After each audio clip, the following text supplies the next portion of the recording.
Muito boa tarde a todos. Nós estamos, de certa forma, o ano todo debatendo essa pauta.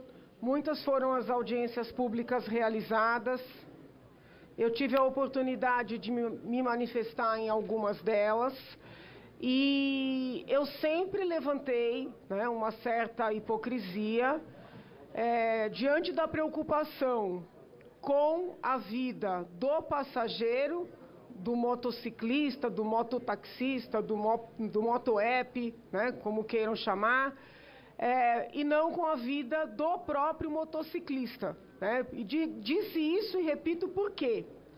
Porque hoje, na cidade de São Paulo, muitos são os jovens, em especial os jovens, que se arriscam para fazer as muitas entregas de mercadorias, de alimentação.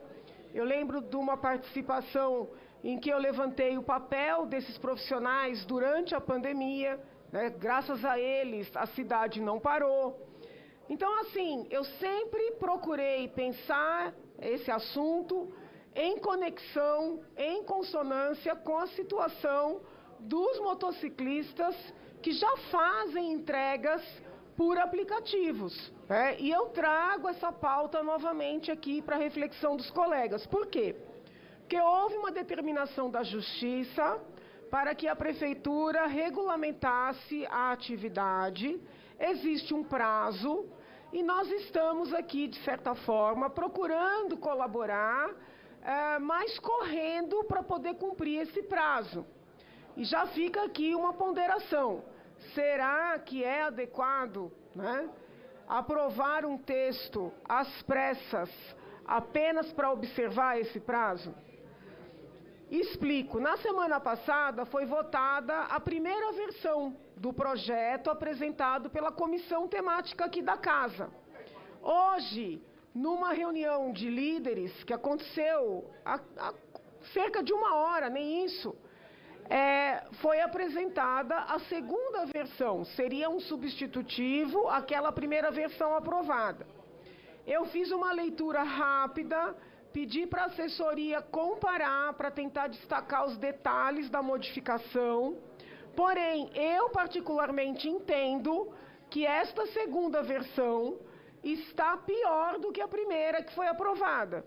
Ela tem alguns erros de digitação, de grafia, que nós podemos corrigir, mas não é só isso. Ela traz mais requisitos, ela traz alterações que não estavam na primeira versão e ela acaba deixando muita liberdade para a regulamentação. Eu vou dar um exemplo, porque tem a ver com um ponto que é um ponto central na minha preocupação.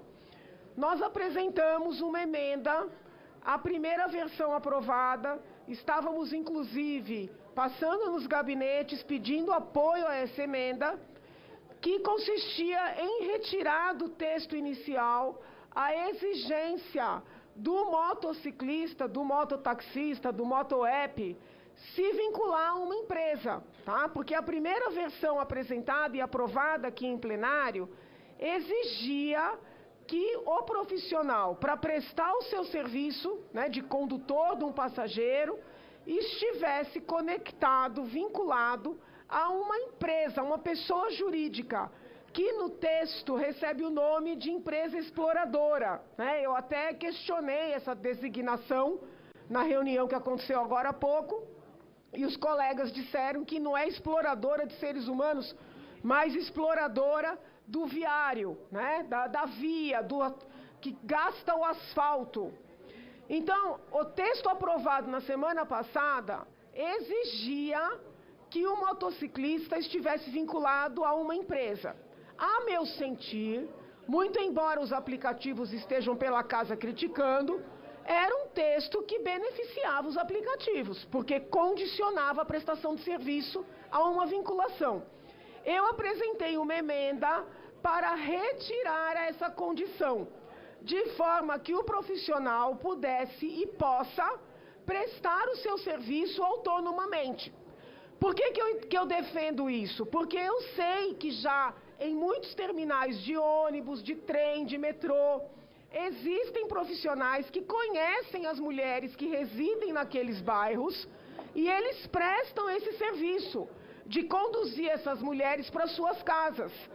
Porque é nesse percurso que a mulher está mais sujeita a uma violência, a um estupro, a um roubo, porque ela sai muito tarde, muito cedo, ou seja, ainda escuro para chegar no seu trabalho, ela chega muito tarde, já escuro para voltar para sua casa. Então, é nessas extremidades que esse serviço é importante. Então, eu propus essa emenda. O que acontece? Com a nova redação, a maneira como eu construí essa emenda, perdeu o sentido. E os colegas colocaram nessa segunda versão a possibilidade do motociclista se vincular a cooperativas ou associações. Então, não seriam apenas plataformas, mas cooperativas e associações. O que já melhora um pouco, confere um pouco de independência, porque os senhores podem se organizar, criar uma associação, fazer a vinculação à prefeitura e prestar o serviço.